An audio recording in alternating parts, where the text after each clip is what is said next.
요한복음 10장, 시대의 소망 52장, 거룩한 목자.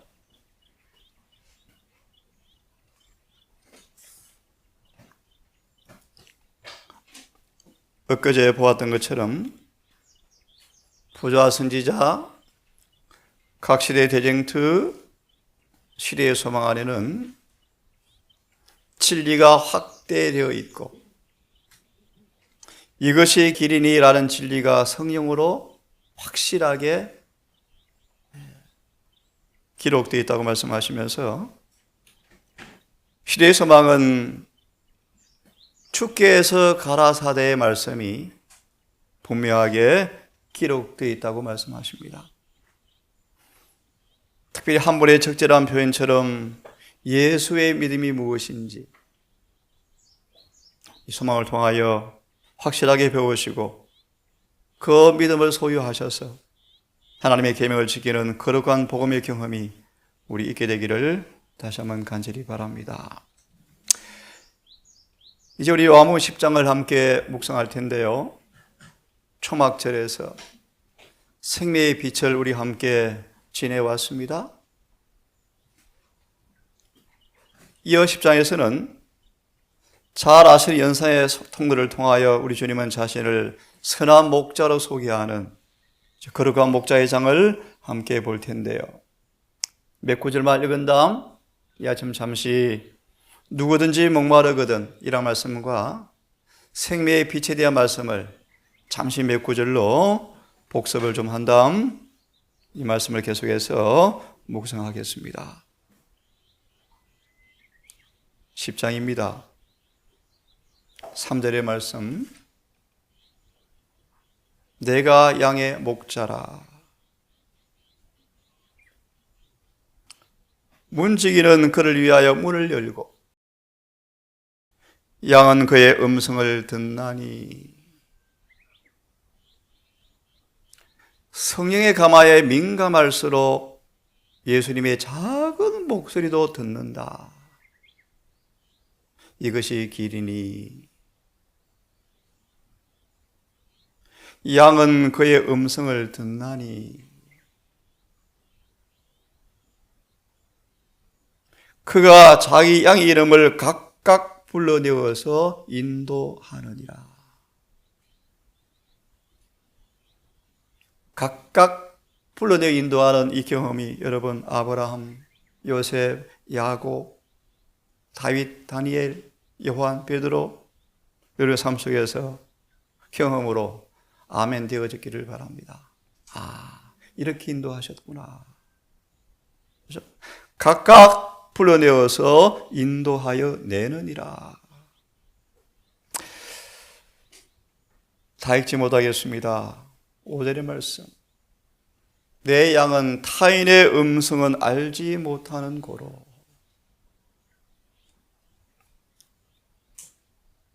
타인을 따르지 아니하고. 이사야, 에스겔, 에레미야를 연구해 보시면 온 남방 유다가 타인의 음성을 쫄쫄 따라갔죠. 참 신기합니다.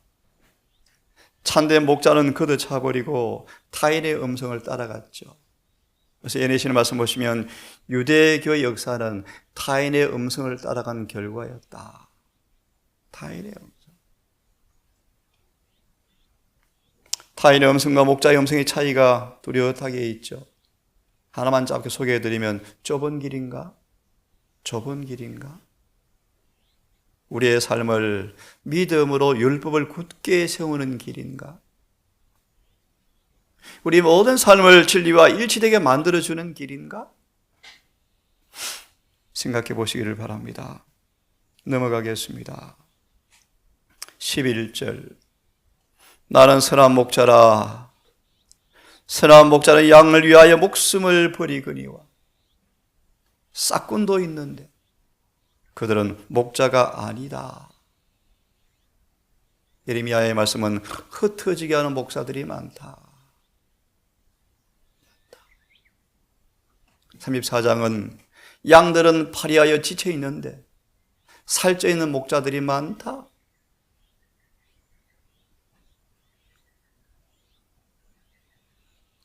하나님의 섭리로 성지순례했습니다.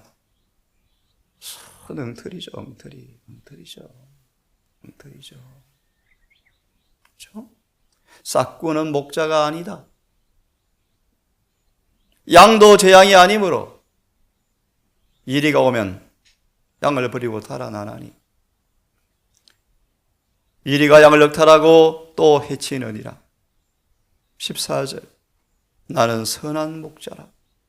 내가 내 양을 알고 양도 나를 아는 것이 아버지께서 나를 아시고 내가 아버지를 아는 것처럼 나는 양을 위하여 목숨을 버리노라. 특별히 한 구절 더 봅니다. 또 이 우리에 들지 아니한 다른 양들이 내게 있다. 이 말씀의 성취가 18장 계시록 말씀으로 완전히 성취될 것입니다. 한 우리 안에 한 목자만 있을 날이 곧 옵니다. 인간의 모든 목자가 다 사라지고 흩어질 때 참 목자가 한 우리의 문지기가 되어서 한 우리 안에 한 목자만 있는 때가 곧 온답니다. 늦은 빛때죠. 저희도 내 음성을 듣고 한 무리가 되어서 한 목자에게 있으리라. 18절 이를 내게서 빼앗는 자가 있는 것이 아니라 내가 스스로 버리노라. 나는 버릴 권세도 있고 다시 얻을 권세도 있으니 이 계명은 내 아버지에게서 받았노라 하시니라.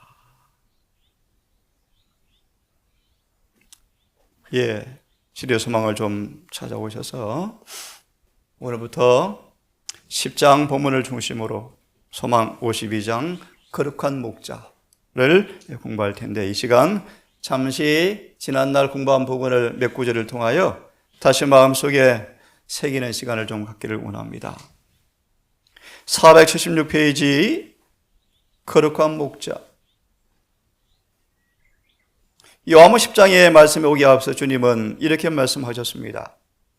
성령의 가마를 차고 신선한 물로 비유하셨으며, 초막절에서 기억하십니까? 누구든지 목마르거든 내게 와서 내가 주는 물을 먹고 마시라. 그리하면 그들은 다시는 목마르지 아니하리니와 이는 그들 속에서 생수의 강이 흘러나오리라. 이는 그들이 받을 성령을 의미한다. 잠언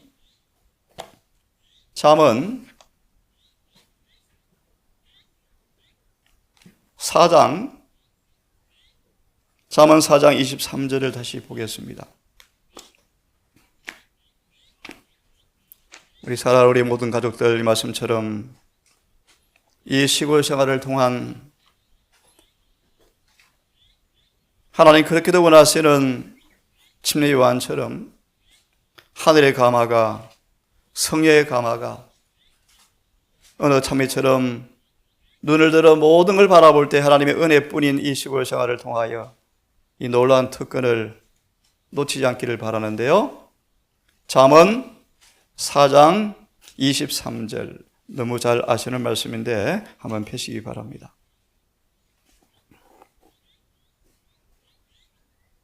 펴셨습니까? 성경을 먼저 읽어보면 그는 훈계를 받지 아니함을 인하여 죽겠고 미련함이 많음을 인하여 혼미하게 되느니라. 솔로몬이 이 경험을 해봤죠. 세상의 가마에 빠져서 촛대가 떠나간 것도 모르고 죽을 줄도 모르고 달려가다가 낭패를 보았죠.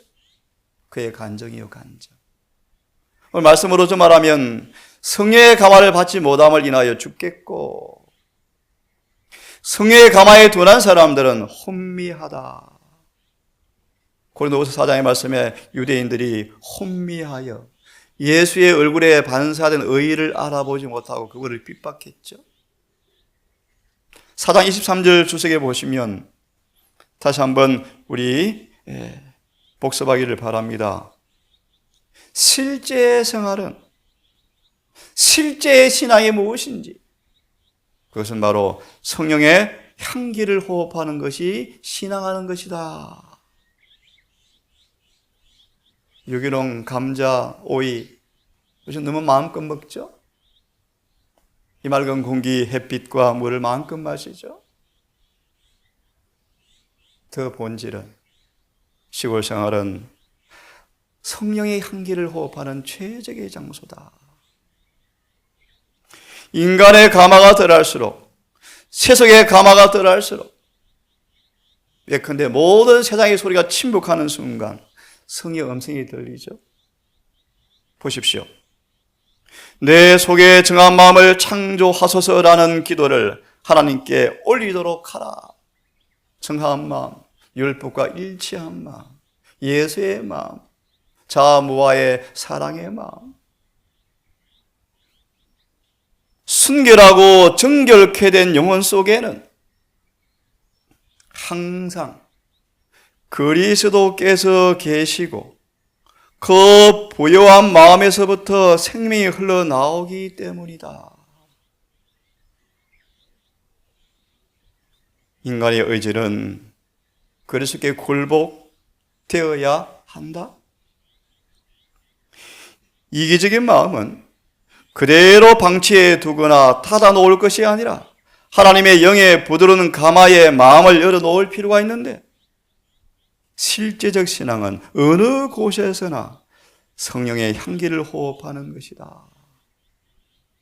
그래서 다니엘이 죽음을 무릅쓰고 예루살렘을 바라보는 창을 열고 목숨 걸고 기도한 까닭을 바로 그것이죠. 모세가 바로 그랬고요. 어떤 인간의 칭찬과 인정보다는 하나님의 감화에 그분이 인정을 받는 것이 모세는 생명보다 소중했답니다. 생명보다. 우리 청년들 그러므로 새벽에 일찍 일어나서 성령과 교제하는 것이 얼마나 귀한 특권인지를 놓치지 않는 지혜로운 모두가 되기를 바랍니다. 성령의 향기는 생명으로 쫓아 생명에 이르는 향기, 바로 그것이다. 그러면 어떤 일이 벌어질까요, 여러분? 잠언 31장 펴겠습니까? 잠언 31장. 예수님은 성령의 감화를 신선한 물로 비유하시면서 누구든지 목마르거든, 그죠? 신기한 생물을 마신 자마다 목마름 다시는 없겠고, 잠언 31장 26절을 좀 볼 텐데요. 참, 이 아름다운 사람들로 동산이 가득 차면 좋겠습니다. 입을 열어 지혜를 베푸는 사람들, 그 혀로 인의 법을 말하는 사람들.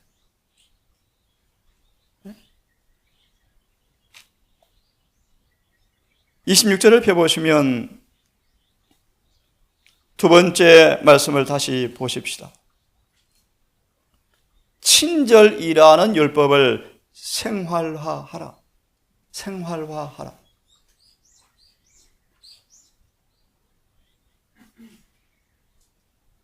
예수님은 우리의 유일한 조력자이다. 고전 3장. 하나님 우리의 조력자죠. 아무리 애를 써서 심을지라도 뿌리를 나게 할 수가 없죠. 고전 3장. 아버지는 농부라, 우리는 집이라, 밭이라. 주님은 유일한 조력자이다. 히브리 6장의 말씀, 여러분 영혼의 밭에 채소가 풍성합니까? 먹을 것이 풍성합니까? 아니면 가시가 있습니까? 엄숙한 말씀입니다. 추순날 농부의 수고를 통하여 곡식이 아닌 가시와 엉겅퀴가 보이면 불살라 버리고. 주님은 우리의 유일한 조력자이다. 우리 건물 속에 누가 사시는지 저거는 그렇게 표현합니다. 입술에서 사나운 이리가 나오는가, 친절의 법이 흘러나오는가. 그분의 은혜를 통하여, 잘 들으세요, 사랑을 키우는 법을 익히라. 우리 계곡에 일급수 물에 사는 고기 살죠. 잡아서 밥그릇에 고기를 담아서 1시간만 둬보세요. 뒤집어져 버려요. 맑고 흐르는 물에만 살죠. 고인물은 금방 죽어요. 금방 죽어요. 주님의 의는, 하늘의 사랑은 너무 깨끗한 곳에만 자란단 말이에요.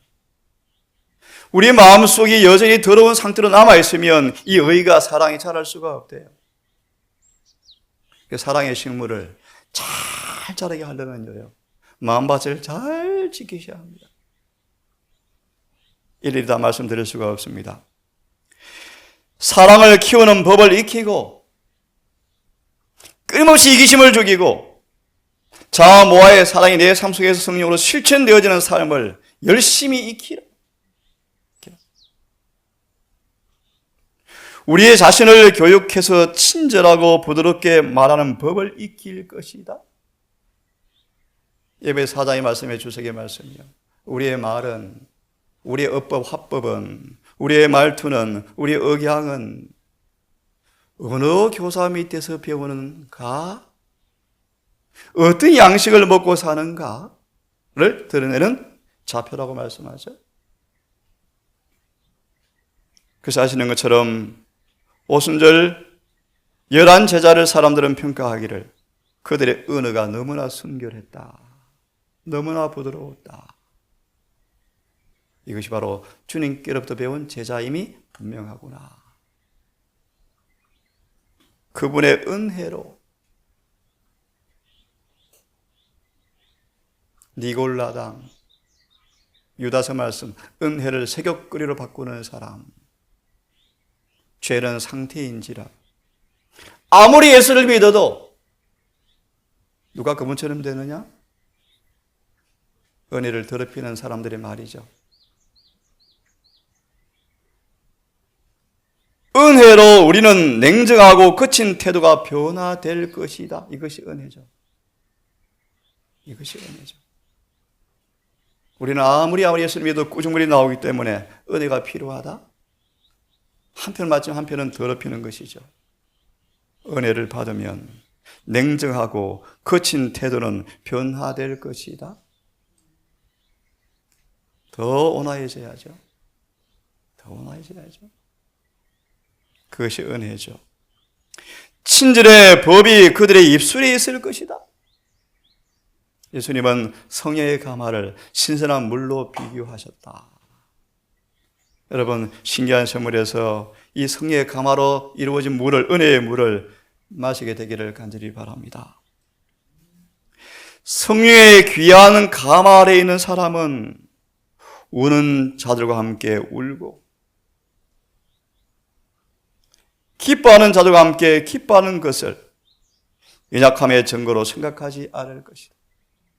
그래서 그 다음 성경절에 요한복음 10장에 보시면 예수께서 엉엉 우시죠. 11장에 예수께서 우시죠.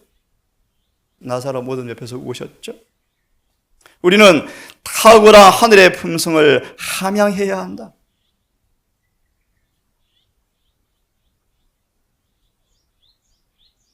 우리는 모든 사람에 대하여 선한 마음을 갖는다는 말이 무슨 뜻인지 배워야 합니다. 못마땅한 일이 기억되고 못마땅한 행동이 보일 때마다 성령께서 음성을 들려주시기를 바랍니다. 그리하여 이 말씀처럼 어떤 사람에 대해서라도 선한 마음을 함양하는 그 경험이 성령의 가마를 통하여 증진되어지기를 간절히 바랍니다. 모든 사람, 원수일지라도 선한 마음을 갖는다는 말이 무슨 뜻인지 배워야 하며, 태양처럼 참 거룩한 말씀이죠. 다른 사람들의 삶에 그늘을 지우지 않는다는 진지한 희망을 갖는다는 것은 무엇을 뜻하는지를 실제로 몸에 익혀야 한다. 이들이 뭘 마시는 사람이요? 물을 마시는 사람이요. 누구든지 목마르거든. 내게 와서 내가 주는 물을 마시오라. 형제들이여, 마음을 깨뜨리며 통회하며. 이사야 말씀의 예내신에서는 이것이 성령의 감화를 받는 사람의 특징이다. 통회하고 마음을 깨뜨리고 동정과 사랑의 말이 입술에서 흘러나오게 하자. 그 말을 한다고 해서 혀에 상처를 입지 않을 것이다. 다른 사람도 하여금 사랑이 창조할 수 있는 따스함을 느끼게 하자. 그리고 그리스도의 제자들이라 라고 공언하는 사람들을 교육시켜서 그들이 오랫동안 품고 있는 죄악, 이기심과 몰인정과 강팍함을 고치게 하라. 이것이 뭐예요? 요셉과 다니엘처럼 하나님의 교회의 모습이죠. 에스겔 말씀처럼 그들을 통해서 치료한 은혜의 감화가 흘러나오죠. 그 사람 옆에 있으면 신선한 감화, 그렇죠? 거룩한 감화, 순결한 삶에 대한 충동. 저렇게 살면 좋겠다. 이 모든 성벽들은 죄악, 이기심, 몰인정, 강팍한 이런 것들은 그리스도께서 영혼 속에 거하지 않고 있다는 것을 나타낸다. 예수님은 성령의 감화를 신선한 물로 언급하시면서 대속절이 마치고 초막절이 끝날 마지막 시간, 주님께서 너무너무 안타까우셔서 큰 소리로 외치시죠. 누구든지 목마르거든 내게 와서 내가 주는 물을 먹으라. 그들이 받을 성령을 가리킨다. 이 아침 한 말씀 더 보고 마치겠습니다. 예레미야 48장을 펴서, 그러므로 오순절 날에도 성령이 충만히 임하였지만 기억하십시오. 각 사람에게 분량대로 임하였답니다. 그 말의 의미가 뭔가를 한번 생각해 보려고 합니다. 예레미야 48장 10절과 이하의 말씀을 인용하셨는데요.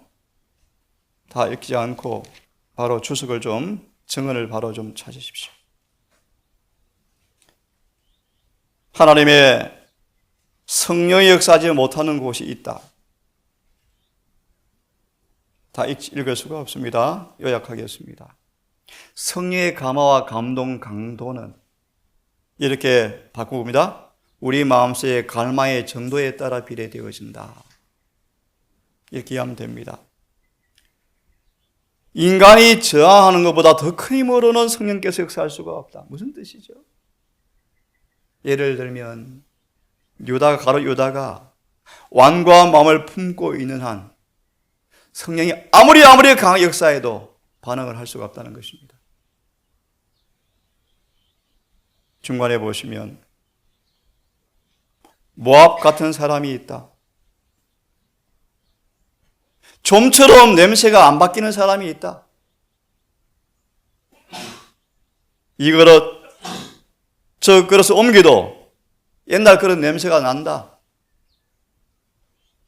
모압이 그랬다.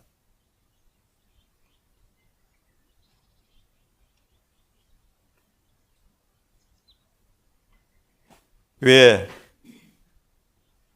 품새의 결점이 고치지 않고 있는가? 왜 냄새가 변하지 않는가? 왜 여전히 결점들을 계속 지닌 채 봉사하고 있는가?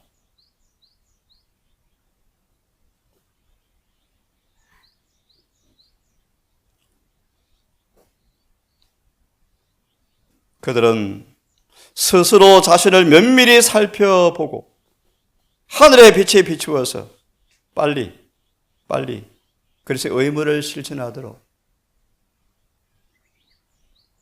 기도를 생활해 보도록 노력하라고 말씀하십니다. 그 다음 문단 요약하고 마치겠습니다. 6 생략하고요. 사람이라면 중간쯤 말씀인데 두 번째 문다. 누구나 다 섬기는 자가 되어야 한다. 거룩하게 하시는 성령을 통하여 모든 육체적, 도덕적, 정신적 능력을 사용해야 한다. 이는 그러하여금 하나님과 동역자가 되게 하기 위함이다. 참 거룩한 소명이죠. 하나님과 동역하는 사람들. 그래서요, 그 뒤에 읽겠습니다. 사람이면 누구나 다 자신을 남김없이 하나님의 사업에 바쳐서 활동적으로 일해야 한다. 다른 사람들을 도우는 큰일에 예수님과 협력해야 한다. 라고 쭉 말씀하시면서 자신을 위해 살지 아니하고 우리를 위해 죽었다 사신 예수를 위해서 살게 하려 한다고 말씀하시면서 마지막 구절에요. 어떤 사람이 자신을 섬기는 생애를 택하는 것은 성령에 대한 모독이다. 목회는 책을 연구하고 설교만 하는 것만을 의미하는 것이 아니고 봉사하는 것을 의미한다. 다시 우리 복습했습니다. 누구든지 목마르거든. 오늘 여러분 개인의 삶 속에서 기도로 또 묵상으로 성령의 향기를 호흡하는 하루가 되기를 바랍니다. 기도합시다. 아버지, 죄로 오염시킨 세상의 흙탕물과 꾸중물에서 영원한 사망의 독을 마시며 살던 저와 우리 모두를 불러내셔서 신기한 샘물, 생명의 샘물, 영생하도록 솟아나는 생수를 값없이 마시도록 하나님의 교회로 우리를 심으신 아버지 감사합니다.